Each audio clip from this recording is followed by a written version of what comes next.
오늘의 주요 뉴스입니다. 북극에서 오는 강력한 한파의 영향으로 주말까지 강추위가 계속될 전망입니다. 전라, 제주 지역에는 폭설까지 내려 제주공항의 항공기 40여 편이 결항되거나 지연 운항됐습니다.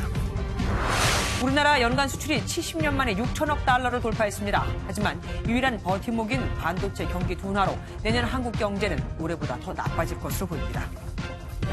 잊혀질 권리를 주장하며 디지털 장의 업체를 운영해온 송명빈 씨가 수년간 직원을 폭행 협박한 혐의로 고소를 당했습니다. 경찰은 송 씨를 피고소인 자격으로 조사할 예정입니다. 일명 드루킹과 함께 지난 대선 당시 댓글을 조작한 혐의를 받는 김경수 경남지사에 대해 검찰이 징역 5년을 구형했습니다. 김 지사는 드루킹 측이 선의를 악용했다고 반박했습니다. 북한이 2020년이면 100개의 핵탄두를 보유할 수 있다고 미 언론이 보도했습니다. 북한이 핵실험이나 미사일 발사를 하지 않은 건 정책을 바꾼 게 아니라 연구에서 대량 생산으로 넘어갔기 때문이라고 설명했습니다. 일본이 최근 우리 해군의 추정용 레이더가 일본 초계기를 겨냥했다고 주장하더니 급기야 당시 영상까지 공개했습니다. 국방부는 영상으로는 겨냥 여부를 알 수 없다며 오히려 당시 저공 비행을 하며 우리 군을 위협한 일본에 매우 실망했다고 밝혔습니다.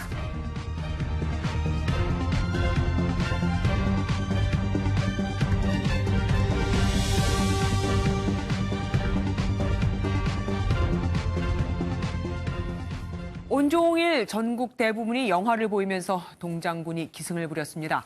바위에 부딪힌 파도가 그대로 얼 정도였거든요. 서해안과 제주에는 눈 폭탄까지 쏟아져 곳곳이 통제되고 항공기도 발이 묶였습니다. 정치훈 기자입니다.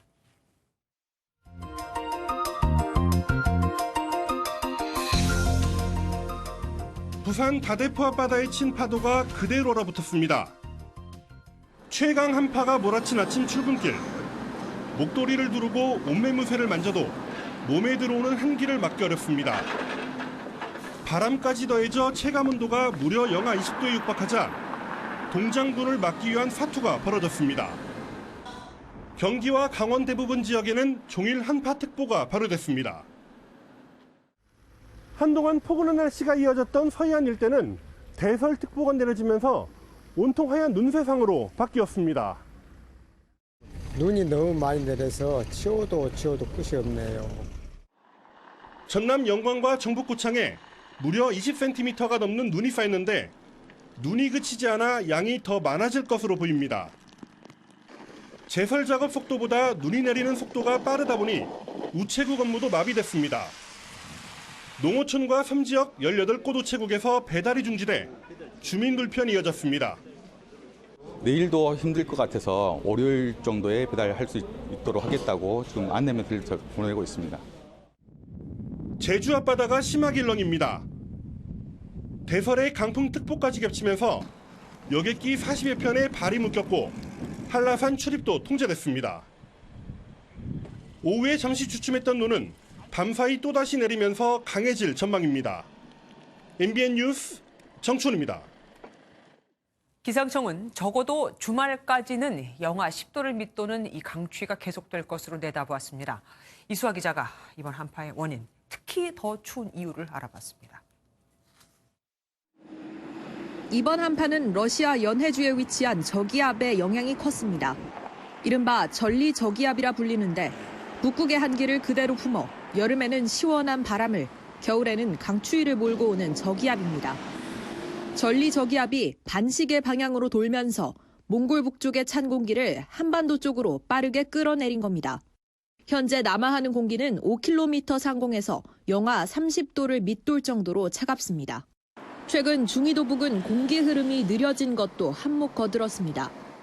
유입된 찬 공기가 빠져나가지 못해 한반도에 머무는 기간이 길어지고 추위도 더 거세진 것으로 분석됩니다. 또 찬 공기와 해수면 사이 온도차가 생기며 동해와 서해상에는 눈구름대도 만들어졌습니다.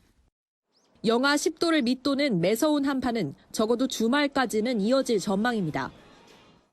30일까지 대륙의 찬 공기가 지속적으로 유입되어 중부지방과 일부 남부 내륙지방을 중심으로 아침 저녁 기온이 영하 10도 이하로 낮겠고, 기상청은 다음 주 초에 낮 기온이 영상권을 회복하면서 추위가 다소 누그러질 것으로 내다봤습니다. MBN 뉴스 이수아입니다. 우리나라 수출이 처음으로 6천억 달러를 돌파했습니다. 하지만 기쁨도 잠시뿐. 수출을 버텨준 반도체가 지금 주춤하고 있고 경기 지표들도 다 빨간불이 켜진 상태라 내년 한국 경제는 어둡습니다. 차민아 기자입니다. 수출 6천억 달러 돌파. 1948년 해외에 물건을 팔기 시작한 지 70년 만에 이뤄낸 쾌거입니다. 매년 16% 이상씩 급성장하면서 세계 6위의 수출국으로 이름을 올린 겁니다. 하지만 내년 상황은 녹록지 않습니다. 반도체 수요가 줄면서 하반기 들어 생산 증가세가 주춤해졌고 반도체 출하도 두 자릿수의 하락세를 기록했습니다. 유일한 버팀목인 반도체 경기마저 꺾이면서 전체 수출이 마이너스로 돌아설 수 있다는 우려도 나옵니다. 추세적으로는 여전히 좀 호조세를 보이고 있다. 다만 최근 들어 그 흐름이 꺾이고 있다. 지난달 생산과 투자도 다시 감소세로 돌아섰고 현재와 미래의 경기 상황을 보여주는 지표 역시 6개월 연속 동반 하락세입니다. 금융위기 여파가 남아있던 2009년 수준으로 떨어진 겁니다. 지난해 하반기부터 이미 우리 경제가 둔화되기 시작했다고 얘기를 하고 있는데 올 들어서 보면 또 세계 경제 자체도 또 둔화된 그 모습이 확인하고요. 최근에는 이제 미국마저도 경기가 하강 국면에 진입했다는 신호가 뚜렷해지면서 정부도 한국 경제를 둘러싼 대내외 위험 요인에 대한 모니터링을 강화할 방침입니다. MBN 뉴스 차민아입니다. 올해 마지막 주식시장은 2,000선을 간신히 지키며 마감했습니다. 1년 전만 해도 3,000선도 넘을 것이라는 전망이 지배적이었는데 미중 무역 전쟁이라는 돌발 변수에 속수무책으로 무너졌습니다. 이기종 기자입니다. 박수와 함께 올해를 마감한 주식시장. 시황판에는 코스피 2041, 코스닥 675가 찍혔습니다. 1월 2,600선 가까이 오르며 산뜻하게 출발했지만 2월부터 하락해 10월엔 2,000선마저 붕괴됐습니다. 올 초 3,000선을 돌파할 것이란 전망이 무색하게 2년 전 수준으로 돌아간 겁니다. 코스피는 1년 만에 17%, 코스닥도 15% 떨어졌고 연중 가장 높았을 때와 비교하면 투자자들은 지수상으로 20% 넘는 손실을 본 셈입니다. 시가총액 1위 삼성전자가 1년 만에 100조 원 가까이 증발하는 등 코스피에서만 262조 원이 사라졌습니다. 주가가 반토막 났던 2008년 글로벌 금융위기 이후 최악의 성적표입니다. 미중 무역 분쟁과 미국의 금리 인상 등이 수출 중심인 우리 기업들의 직격탄을 날렸습니다. 우리나라 기업들이 결국은 이 무역 분쟁의 희생양이 되는 그 비용이 주가 하락이라는 그런 결과로 이어지는. 미중 무역 분쟁은 여전히 해결 기미가 보이지 않고 세계 주요국 성장도 둔화하고 있어 내년에도 증시 반등의 계기를 찾기는 쉽지 않아 보입니다. MBN 뉴스 이기종입니다. 닷새를 일하면 하루치 임금을 더 줘라. 정부가 밝힌 주휴 수당인데 소상공인들이 들고 일어났습니다. 안 그래도 최저임금이 올라 힘든데 주휴 수당까지 의무적으로 지급하라는 건 너무 심하다는 겁니다. 이상훈 기자가 보도합니다. 이 식당 주인은 주방 일을 거의 혼자 도맡아 하고 직원을 써야 할 땐 일일 아르바이트 형태로 고용합니다. 최저임금이 오른 것도 부담스러운데 주휴 수당까지 지급할 수가 없기 때문입니다. 어쩔 수 없이 해서 그냥 일당으로 그날 사는 거죠. 뭐 피부를 느끼니까 그래갖고 하다가 못해 안 하려고 그랬댔어요. 적고 그냥 힘들어서. 주휴 수당은 한 주에 5일 이상 일하면 하루치 임금을 휴일 수당으로 주는 건데 지금까진 관련 규정이 명확하지 않아 소규모 자영업자 대부분이 주휴 수당을 지급하지 않았습니다. 하지만 최저임금 시행령 개정안에선 주휴 수당을 반드시 지급해야 한다고 명시했습니다. 소상공인들은 주휴 수당 지급까지 의무화하면 부담이 너무 크다며 반발하고 나섰습니다. 논란만 야기시키고 있는 주휴수당 문제와 관련하여 주휴수당 폐지를 포함한 시정 방안에 대해 국회가 시급하게 초당적으로 나서줄 것을 촉구하는 바이다. 최저임금을 받고 하루 8시간씩 주 5일 일하는 직원이라면 일한 시간만큼에 대한 일주일 급여인 33만 4천 원 외에 주휴 수당으로 일주일에 66,880원을 더 받습니다. 그럼 실질적으로는 최저임금 8,350원이 아닌 시간당 1020원을 받는 셈입니다. 소상공인연합회는 최저임금 시행령 개정안이 국무회의를 통과한다면 헌법재판소에 위헌 명령 심사를 청구하겠다고 예고했습니다. MBN 뉴스 이상은입니다. 자유한국당이 문재인 대통령에게 긴급재정경제명령권을 발동해 최저임금 인상을 막아야 한다고 주장했습니다. 보통 천재지변이나 그에 준하는 위기 때 발령을 하는 건데요. 소득주도 성장에 대해 전면 공격을 예고한 겁니다. 이정호 기자입니다. 최저임금 인상이 코앞으로 다가온 가운데 자유한국당은 경제 비상상황 선언 긴급회의를 열었습니다. 이 자리에 참석한 소상공인 관련 단체들은 최저임금 인상에 대한 불만을 터뜨렸습니다. 최소한 살아갈 수 있는 뭔가 환경을 만들어주면서 버티게 해야 되는데 참담하기 이를 데 없습니다. 내년 1월 달에 말에 가서 인건 계산을 해주고 나면은 아마 기업주들은 얼굴이 하얗게 질리겠죠. 나경원 자유한국당 원내대표는 문재인 대통령에게 최저임금 인상 정책에 대한 전면적인 재검토를 요구했습니다.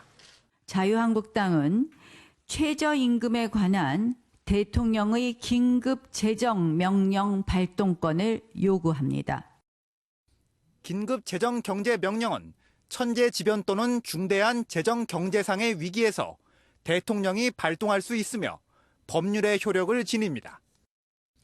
1993년 김영삼 전 대통령이 금융실명제를 전격 실시할 때 발동했습니다.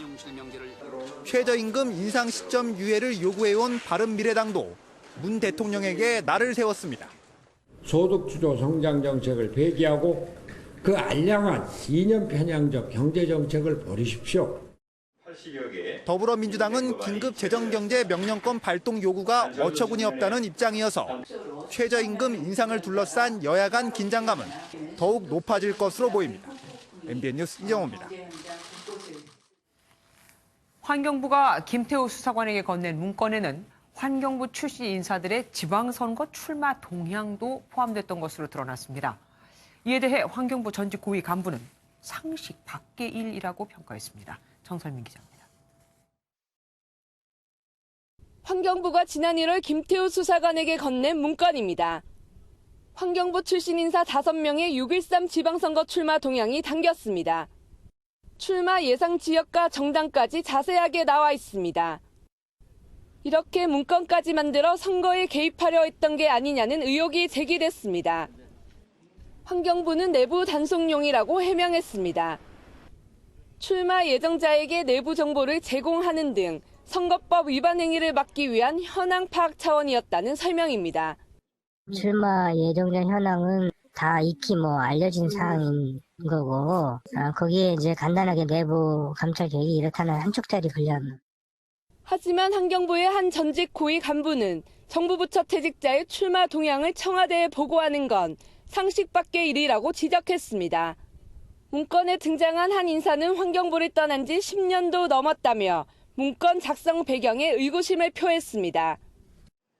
산하기관 블랙리스트 의혹부터 출마 동향 파악 의혹까지 환경부가 잇따르는 문건 파동으로 홍역을 앓고 있습니다. MBN 뉴스 정설민입니다. 김태우 수사관이 청와대 입성을 위해 인사청탁을 했다는 사실이 드러나면서 의혹은 더 커지고 있습니다. 검찰은 형사처벌할 근거가 없어서 수사를 할 수 없었다며 나머지는 청와대가 밝힐 일이라고 했는데 정작 청와대는 말이 없습니다. 사실 이 의혹을 확인하려면 청와대가 어떤 과정을 거쳐서 김태우 수사관을 어떻게 들였다고 밝히면 되는데 말이죠. 이건열 기자입니다. 지난해 5월과 6월 지인인 건설업자 최모 씨에게 청와대 특감반 파견을 부탁했던 김태우 수사관. 김 수사관은 최 씨에게 자신은 정보 수집을 잘한다 같은 장점을 문자로 보낸 것으로 알려졌고 최 씨는 김 수사관 프로필을 민간인 누군가에게 다시 보냈습니다. 이 민간인이 누군지 이미 파악한 대검 감찰본부는 인사의 영향력을 행사할 만한 사람은 아니라고 판단했지만 의혹은 수그러들지 않고 있습니다. 그렇다고 김 수사관 관련 사건을 수사 중인 수원지검이나 서울 동부지검에서 인사청탁 의혹을 수사하기는 어려워 보입니다. 설사 해당 민간인이 청와대 누군가에게 인사청탁을 했다 하더라도 형사처벌 대상은 되지 않기 때문입니다. 금전이 수수되지 않은 상태에서 단순히 부탁한 것만 가지고 처벌하는 것은 근거 조항들이 상당히 제가 보기엔 약한 것 같습니다. 하지만 민간인이 청와대 인사에 개입했다면 청와대가 정치적 책임을 져야 합니다. 결국 공은 청와대로 넘어간 셈입니다. 김 수사관이 이명박 박근혜 정부에 이어 현 정권에서도 청와대에 입성한 배경이 무엇인지, 다음 주 국회에 출석하는 조국 민정수석이 수그러들지 않는 의혹에 대한 대답을 내놓을지 주목됩니다. MBN 뉴스 이곤열입니다. 사흘 뒤 국회 운영위에 임종석 비서실장과 조국 민정수석이 나온다고 하니 자유한국당은 단단히 벼르고 있습니다. 검찰과 경찰, 언론인 출신으로 구성된 진상조사단 의원들을 모두 다 투입해서 특감반 문제를 집중적으로 따질 계획입니다. 전정인 기자입니다.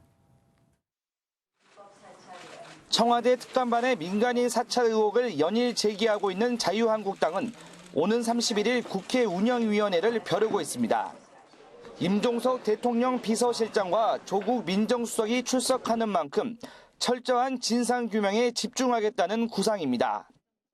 이를 위해 검찰과 경찰, 언론인 출신으로 구성된 특감반 진상조사단 전원을 운영위에 투입하기로 했습니다. 이제는 대통령께서도 뒤편에서 계실 수 없는 상황이 되어가고 있다는 점을 분명하게 말씀드립니다. 운영위에서는 또 문 대통령의 딸 다혜 씨의 빌라 의혹을 집중 추궁할 것으로 보입니다. 곽상도 의원은 올해 4월 다혜 씨가 남편으로부터 서울 구기동 빌라를 증여받고 석 달 만에 다시 빌라를 매각한 부분이 석연치 않다고 주장하고 있습니다. 반면 여당인 민주당은 거짓 주장에 놀아나는 국회가 되어서는 안 된다고 강조했습니다. 자신의 비리를 덮기 위해 온갖 거짓말을 지어내고 있습니다. 국회가 이런 사람의 이야기에 춤을 추는 그런 꼴이 되어서는 안 된다고 생각합니다. 청와대는 이인걸 전 특검반장 후임에 검찰 출신이 아닌 박완기 전 외교부 감사관을 임명하면서 특감반 공세에 더 이상 끌려다니지 않겠다는 뜻을 분명히 했습니다.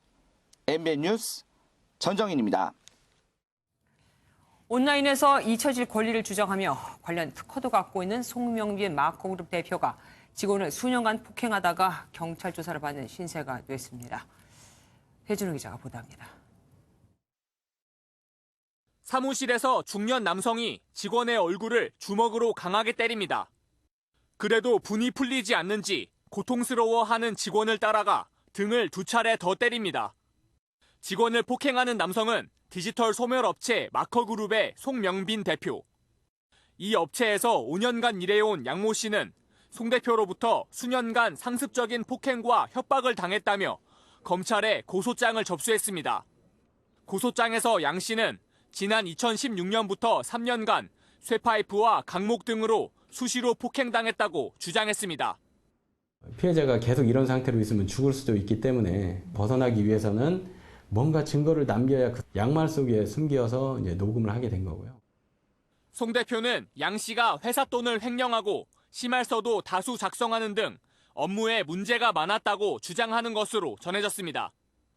이에 대해 양 씨 측은 송 대표가 심할서를 직접 작성해 강제로 서명하게 했다는 입장입니다.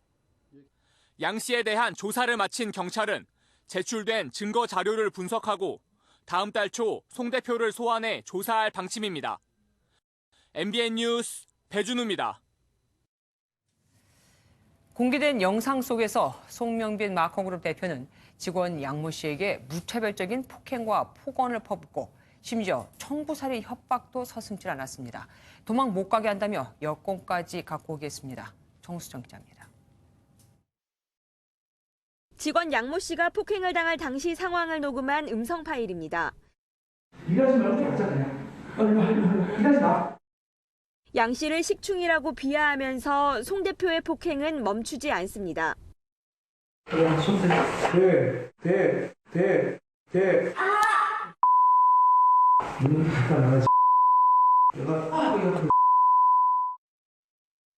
양 씨가 도망가지 못하게 여권을 가져오라고 하며 폭행에 가담한 최 모 씨에게도 양 씨를 감시하라고 지시합니다.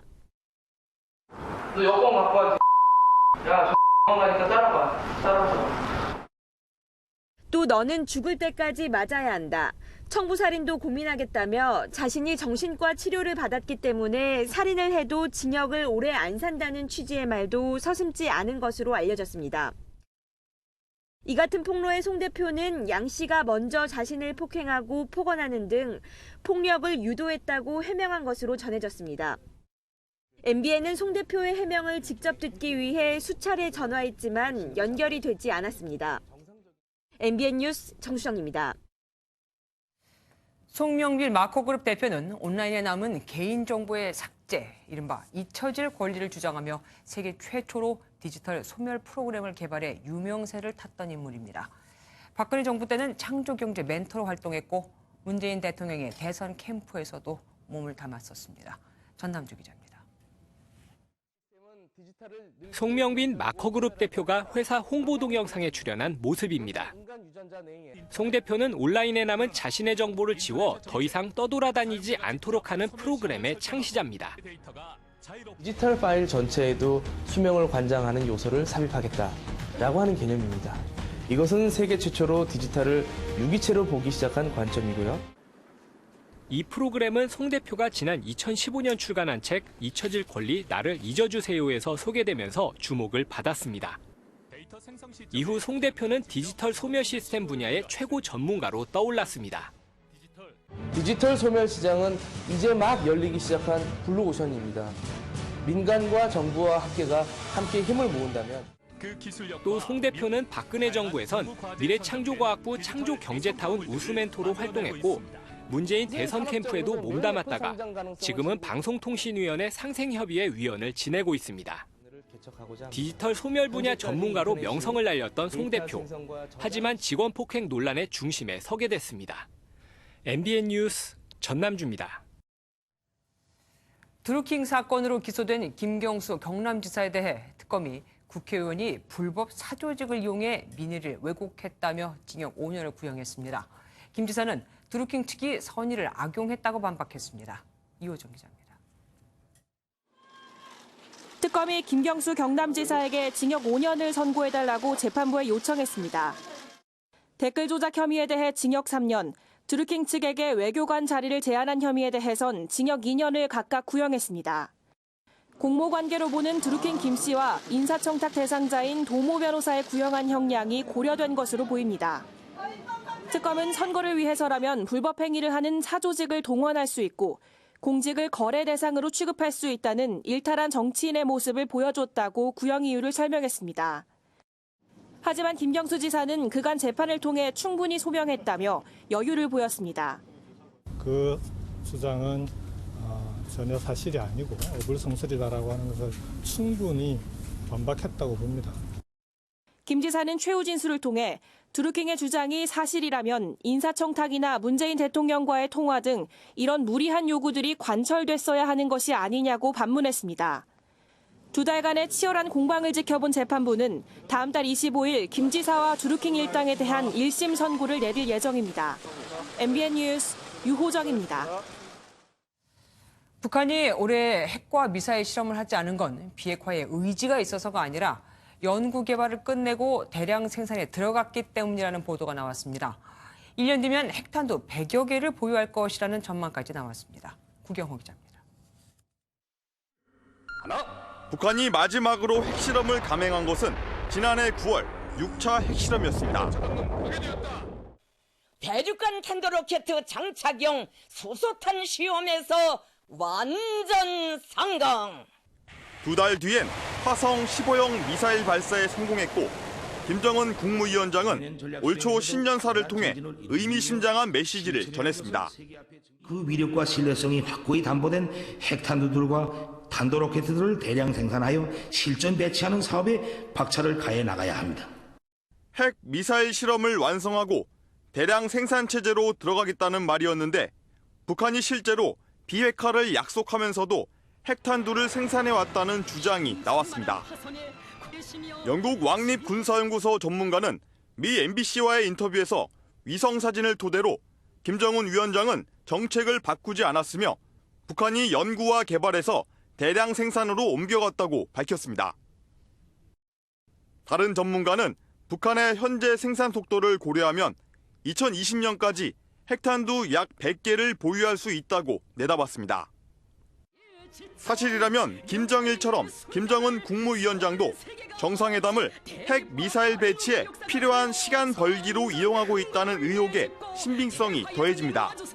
2차 북미 정상회담 전망도 어두워질 수밖에 없습니다.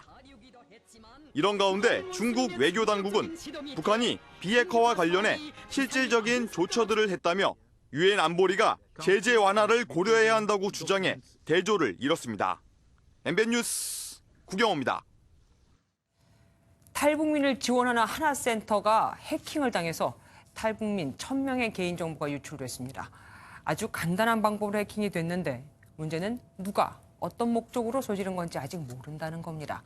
탈북민들은 북에 있는 가족에게 혹 해가 갈까 걱정이 큽니다. 주진희 기자입니다. 경상북도에 거주하는 북한 이탈 주민 개인정보의 일부가 지난 11월 유출된 것으로 확인됐다. 아직 신고된 피해 사례는 없지만 통일부와 하나재단이 피해 접수처를 운영하고 있다고 적힌 사과 글이 올라와 있습니다. 경북 하나센터에 올라온 공지 글입니다. 하나센터는 탈북민들의 한국 정착을 지원하기 위해 전국 지역별로 25개가 설치된 기관으로 그중에서도 경북 하나센터가 해킹을 당한 겁니다. 해킹 방법은 간단했습니다. 경북 하나센터 대표 메일로 누군가가 메일을 보냈고 그 메일을 직원이 열람하면서 메일에 포함된 악성 코드가 퍼진 겁니다. 해킹된 컴퓨터에는 경북에 살고 있는 탈북민 997명의 이름과 생년월일, 주소가 적힌 파일이 있었는데 이 파일이 유출됐습니다. 경찰청 사이버 수사과는 우선 해킹으로 자료를 빼간 배우를 찾는 데 수사력을 집중하고 있습니다. 전문가들은 해킹 방법에 주목하고 있습니다. 한 전문가는 전형적인 이메일 해킹 방법인 스피어 피싱 수법으로 탈북민이나 대북단체 등을 주로 해킹하는 북한의 금성 121 조직이 많이 쓰는 방법이라고 지적했습니다. 금성 121은 얼마 전 있었던 청와대 사칭 메일 해킹 사태의 배후로도 지목되고 있는 곳. 수사 결과 북한의 소행으로 밝혀질 경우 남북 평화 분위기에 미묘한 파장이 일 것으로 보입니다. MBN 뉴스 주진입니다. 우리 해군의 추정용 레이더가 일본 초계기를 겨냥했다고 주장해오던 일본이 다시 그 당시 상황을 담은 영상까지 공개했습니다. 우리 국방부는 어차피 레이더는 눈에 보이는 게 아니라며 오히려 일본 측이 저공 비행한 데 대해 불만을 드러냈습니다. 김근희 기자입니다. 지난 20일 일본 해상 초계기가 동해상에서 촬영한 13분짜리 영상입니다. 우리 해경함 옆에 표류 중인 북한 어선과 고무보트가 보입니다.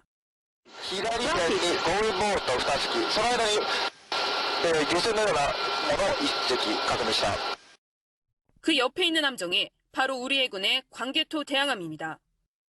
이처럼 일본 측은 당시 어선 구조 상황임을 충분히 알 수 있음에도 광개토 대항함을 향해 근접 비행하기 시작합니다. 이때 일본 해상 초계기의 고도는 150m로 통상 300m 정도에서 비행하는 점을 고려하면 굉장히 위협적인 저공 비행을 한 겁니다. 그러더니 자신들을 향한 추정용 레이더를 탐지했다며 우리 측의 의도를 묻기 시작합니다.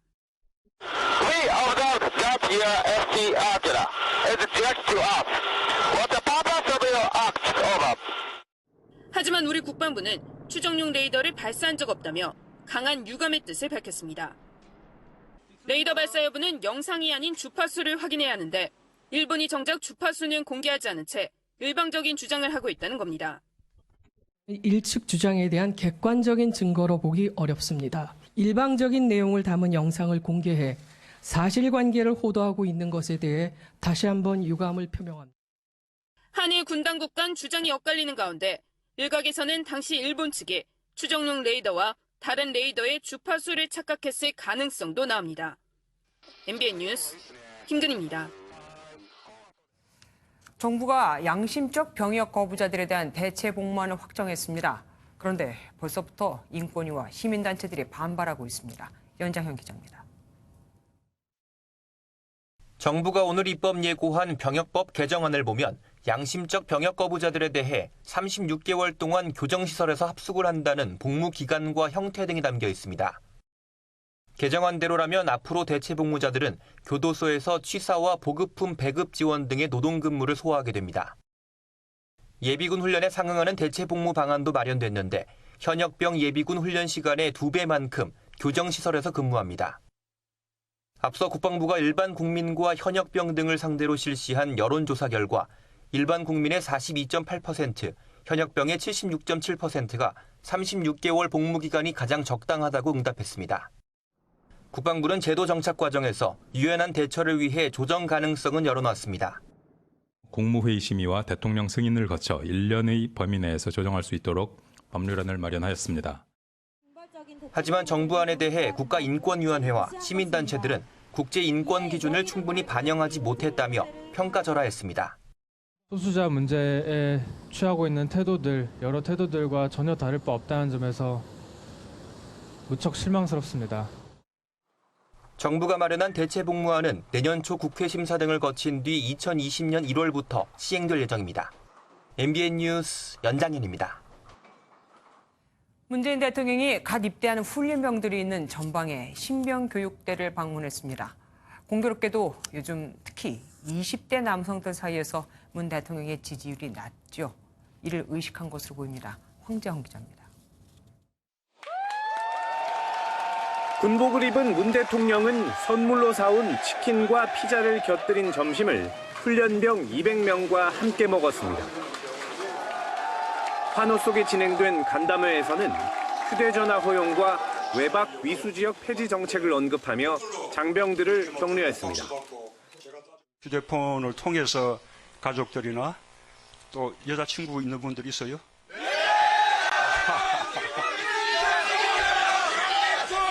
예.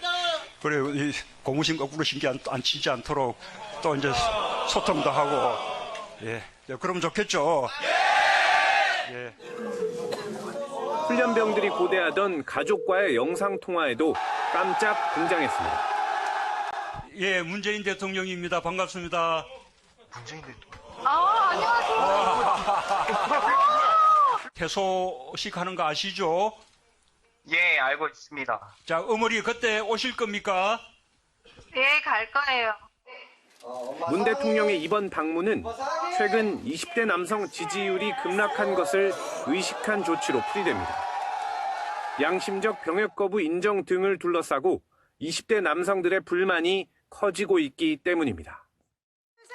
청와대는 이와 관련해 최근 지지율이 크게 떨어진 20대 청년과 자영업자를 적극 껴안는 일정을 준비 중인 것으로 알려졌습니다. 이런 가운데 문 대통령은 이른바 김용균법이 국회에서 통과된 것은 다행이라고 말하며 고 김용균 씨 유족을 만날 의사가 있다고 밝혀 조만간 만남이 성사될 것으로 보입니다. MBN 뉴스 황재헌입니다. 자신의 아이를 보겠다며 별거 중인 아내 집에 침입한 남성이 붙잡혔습니다. 아내는 물론 출동한 경찰관까지 폭행했습니다. 서동균 기자가 단독 보도합니다. 순찰차에서 내린 경찰관들이 한 건물 안으로 들어갑니다. 30분쯤 뒤 한 남성을 연행해 순찰차에 태웁니다. 교수들 두 대 갔더라고. 두 대 가서 이렇게 뒤로 묶었더라는데 그냥 안 가려고 막으라고 쓰더라고. 지난 21일 새벽 5시 50분쯤 별거 중인 부인이 머물던 집에 무단으로 침입해 부인을 폭행한 남편 A씨가 경찰에 붙잡혔습니다. 범행 당시 술에 취해 있던 A씨는 부인이 문을 열어주지 않자 자신의 집이라며 열쇠공을 불러 문을 열고 집 안으로 들어갔습니다. 다행히 피해자의 요청을 받은 피해자의 어머니가 경찰에 신고했고 A씨를 현장에서 붙잡을 수 있었습니다.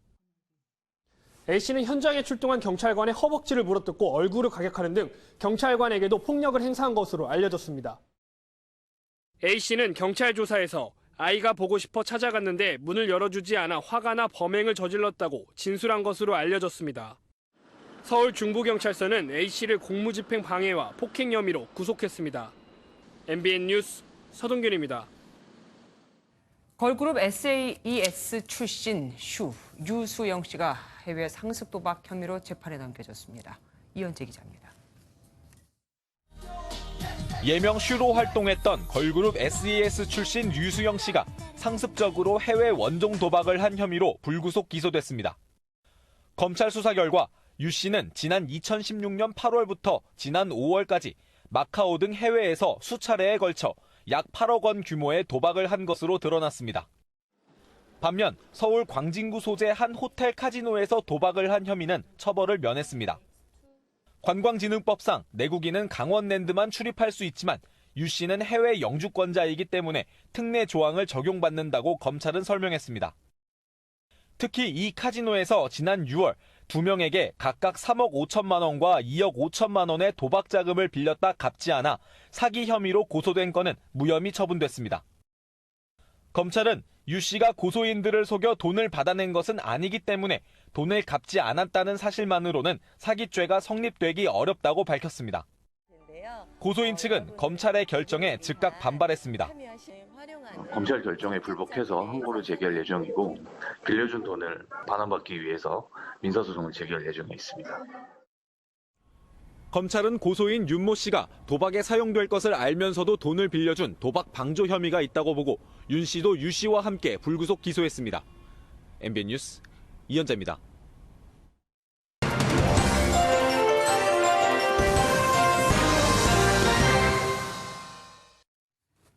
팔 때도 다른 곳보다 비싸게 팔고 AS를 받으려면 대기 몇 시간은 기본에 수리비는 부르는 게 값. 불량 상품이라 보상을 해주겠다고 해서 갔더니 당일 예약이 다 찼다며 다른 곳으로 가던지 아니면 내일 다시 오라고 합니다. 여기 물건 또 구입하시겠습니까? 100만 원이 넘는 신형 스마트폰을 하루 5,000대 이상씩 팔면서 국내 시장 점유율 30%에 육박하는 애플의 행태입니다. 우리보다 시장 점유율이 적은 중국엔 43곳, 우리보다 면적도, 인구도 적은 홍콩엔 6곳이나 있는 직영 서비스 센터도 한국엔 딸랑 한 곳.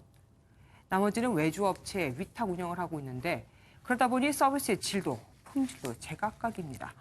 애플 AS는 복불복, AS 한 번 받으면 애플 탈출을 결심하게 된다는 말까지 나오죠. 뿐만 아닙니다. 아이폰은 출시 가격부터가 다른 나라보다 훨씬 비쌉니다. 미국에서는 구형폰을 반납하면 78만 원의 신형폰을 살 수 있지만 한국에서는 그보다 30만 원이나 더 비싼 107만 원에 살 수 있습니다. 또 보증기간 연장과 기기 파손 시 저렴하게 수리받을 수 있는 기기 보험 역시 한국에선 가입 자체가 안 됩니다. 일부 소비자가 해외 계정으로 가입하자 이마저도 막아버렸죠. 신제품 출시 때도 개통 업무 외엔 광고와 판촉 비용 전액을 국내 통신사에 떠넘기고 개통 행사 비용이나 진열대 설치비도 일체 지원하지 않습니다. 그러면서 판매 수수료는 꼬박꼬박 챙겨가죠. 살 테면 사라, 팔면 그만이라는 식의 오만의 극치를 보여주고 있습니다. 지난 6월 호주 경쟁소비자위원회는 애플의 AS 정책이 소비자 권익을 침해한다며 소송을 제기해 74억 원의 과징금을 물게 했습니다. 글로벌 기업에 대한 제대로 된 법조차 없는 우리는 SNS에 하소연을 하는 게 전부죠. 자동차도 명품도 IT 기기도 한국엔 풀기만 하면 된다. 이런 취급을 받고도 계속 구입을 하는 소비자 탓을 해야 하는 건지 우리 소비자를 봉 취급하는 이들에게 따끔한 말 한마디 제대로 된 대응도 못하는 정부를 탓해야 하는 건지 그저 한숨만 나올 뿐입니다. 뉴스 출장이었습니다.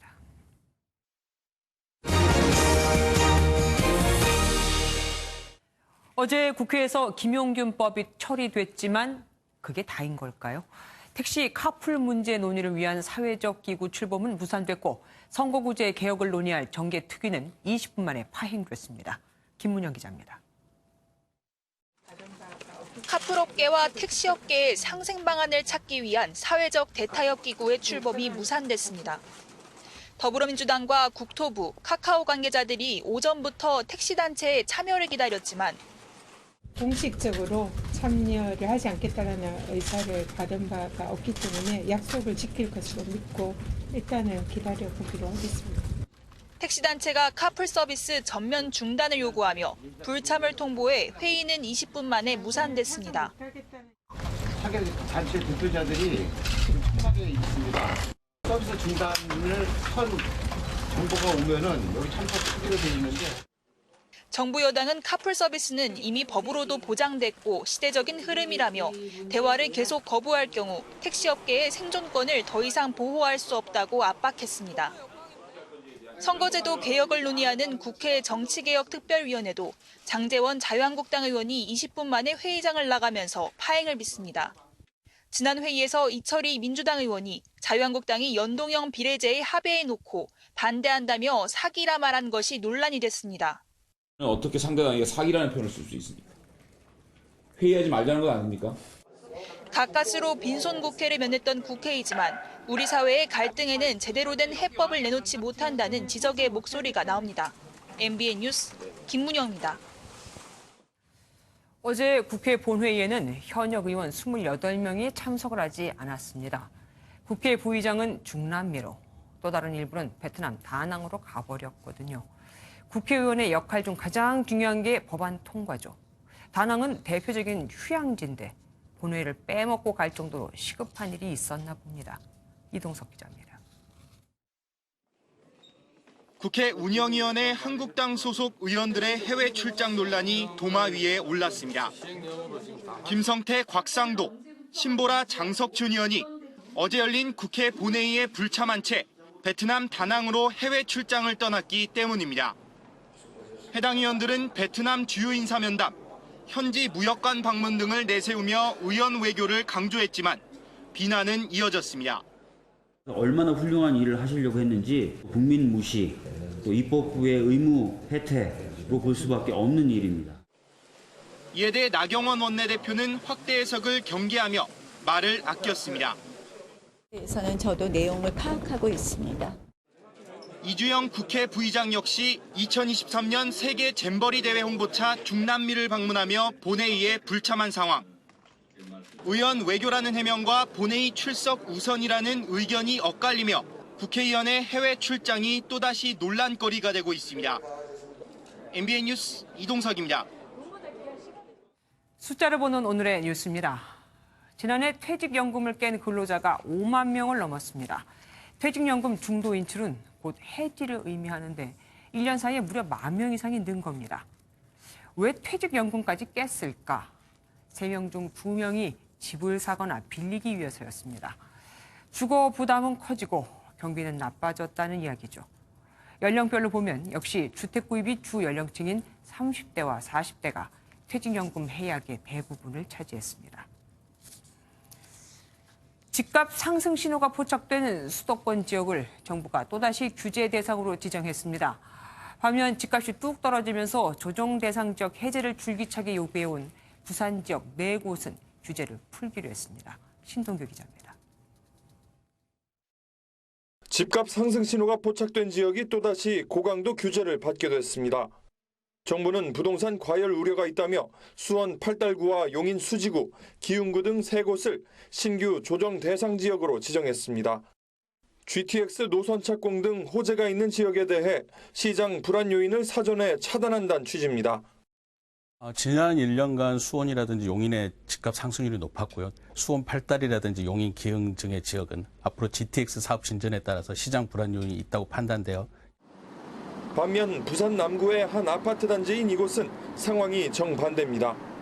올해 초 5억 2,900만 원에 거래된 이곳 전용 85제곱미터 아파트 한 채는 지난달 3천만 원 넘게 떨어진 4억 9천만 원에 거래됐습니다. 거래도 뚝 끊겼습니다. 그냥 매매 자체가 아예 안 되니까 올 수도 없이 상태인 거죠. 이 때문에 부산에서 조정 대상 지역으로 묶인 7곳 가운데 4곳은 지정을 해제하기로 했습니다. 다만 부산 해운대구처럼 집값 하락이 뚜렷했던 지역이나 3기 신도시 지정에 따른 물량 부담이 큰 남양주 등은 여전히 규제에 묶여 있어 불만의 목소리도 커지고 있습니다. MBN 뉴스 신동규입니다. 봄, 여름, 가을, 겨울에 들어머 전태관 씨가 올 초 세상을 떠난 아내의 뒤를 따랐죠. 봄, 여름, 가을, 겨울의 멤버인 김종준 씨가 고인의 마지막 길을 지키고 있습니다. 이동훈 기자입니다. 오래된 친구와 같이 친근한 음악을 들려주던 밴드 봄, 여름, 가을, 겨울. 멤버 전태관 씨가 신장암으로 6년간 투병하다 향년 56세를 일기로 세상을 떠났습니다. 봄, 여름, 가을, 겨울은 블루스, 퓨전 재즈 등 다양한 색깔의 노래로 사랑받았습니다.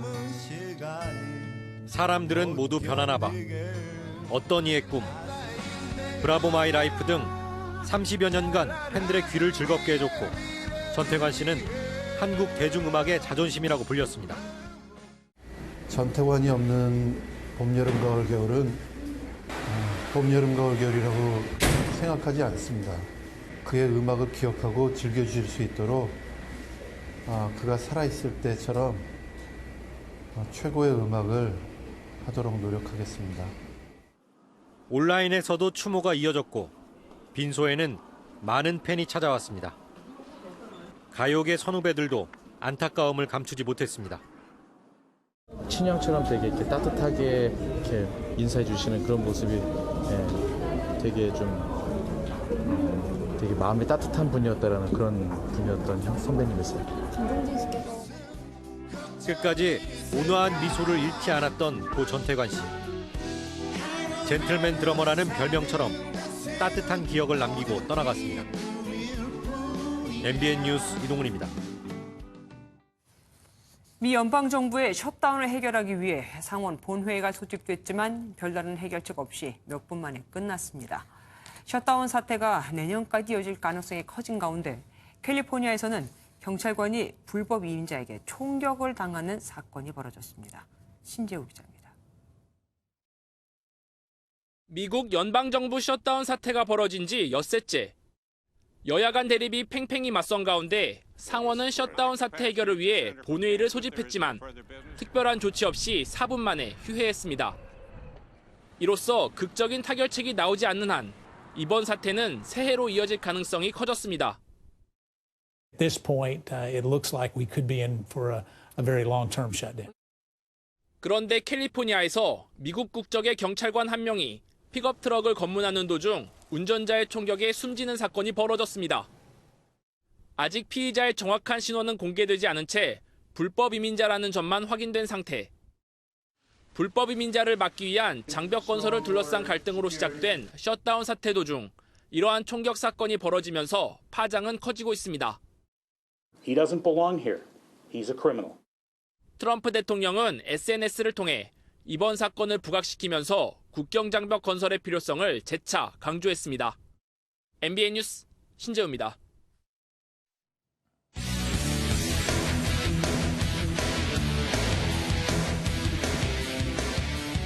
안녕하십니까. 스포츠 뉴스입니다. 봅슬레이 스켈레톤에선 슬라이딩 센터가 폐쇄되면서 대표 선발전에 잡음이 생기고 있다고 합니다. 이 자세한 소식 강영호 기자가 단독 보도합니다. 지난 5월 개시된 봅슬레이 스켈레톤 국가대표 선발 안내문입니다.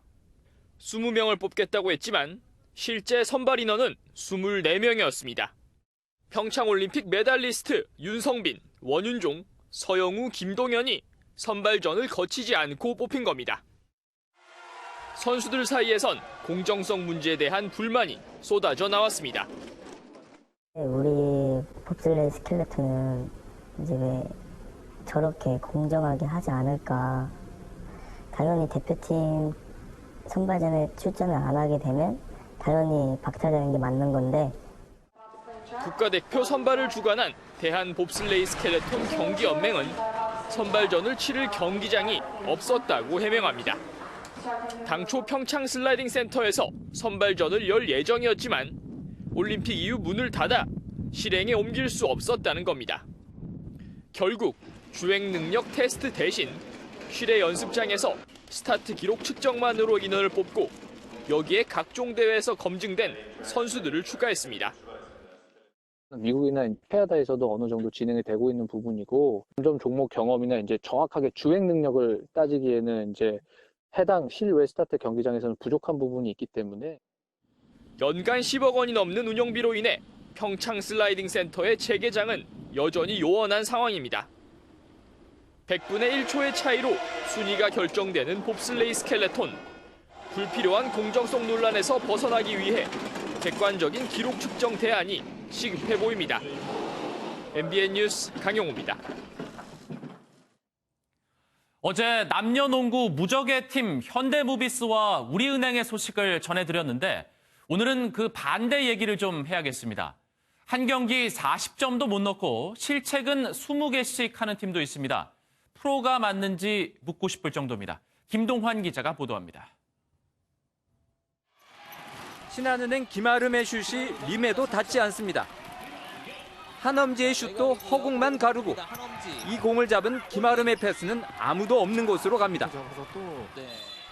석점슛 14개 던져 단 1개 성공. 실책은 무려 24개나 했습니다. 결국 40분간 올린 득점이 34점. 역대 한 경기 최소 점수입니다. 상대팀 KB도 크게 다를 바 없어 4번이나 에어볼을 던지는 졸전 끝에 50점에 그쳤습니다. 결국 두 팀 점수 합쳐도 한 팀 점수밖에 안 되는 84점으로 역대 최소를 기록했습니다. WKBL과 구단 쪽으로 프로답지 않다, 관중 모독이라는 비난이 쇄도했습니다. 한때 6연속 우승하며 최강으로 군림했던 신한은행이 전반기에 올린 승리는 단 3개, 승률이 2할도 안 됩니다. 명가의 상식박 몰락은 남자 농구도 마찬가지. 지난 시즌 우승팀 SK가 6연패에 허덕이며 9위로 떨어졌습니다. 40%도 안 되는 야투 성공률로 전반 19점 최소 득점을 기록하는 등 굴욕 행진입니다. 같은 리그라 믿기 어려운 실력차. 현대모비스와 우리은행의 독주가 달갑지 않은 이유입니다. MBN 뉴스 김동환입니다.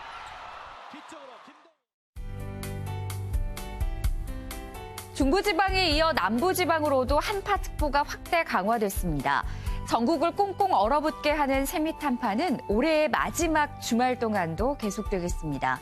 이번 주말 동안 서울의 아침 최저기온은 영하 12도 안팎을 가리키겠고 낮에도 오늘보다는 기온이 높겠지만 여전히 영하권에 머물겠습니다. 서해안을 따라서는 오늘 한방눈이 내렸습니다. 고창과 영광 등지는 20cm가 넘는 적설을 기록하면서 올겨울 들어 가장 많은 눈이 내렸는데요. 주말 동안 제주 산간에는 5에서 20cm의 눈이 더 내리겠고 호남 서해안에 2에서 7cm, 그 밖에 충남 서해안과 호남 내륙에도 1에서 3cm가량이 쌓일 전망입니다. 내일 중부지방 서울 한낮에도 영하 4도 안팎에 머물겠습니다.